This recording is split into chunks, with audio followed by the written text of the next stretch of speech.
Settled type of cultivation is also called as நிலையான வகை வேளாண்மை டேஷ் என்று அழைக்கப்படுகிறது. Sedentary farming, terrace farming, intensive farming, commercial farming. இடைவிடாத விவசாயம், மொட்டை மாடி விவசாயம், செறிந்த முறை விவசாயம், வணிக விவசாயம். செட்டில்டு டைப் ஆஃப் நிலையான வகை வேளாண்மை, இடைவிடாத விவசாயம், sedentary.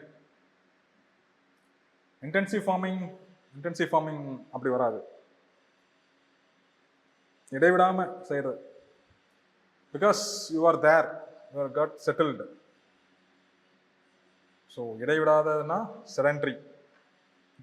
What is the percentage of pure iron content in hematite? ஹேமடைட்டுங்கிறது ரொம்ப best quality iron. Okay, best quality அயனோ இருக்கிறது. 60 to 70%, 20 to 30, 50 to 60, 40 to 50. 60 to 70%.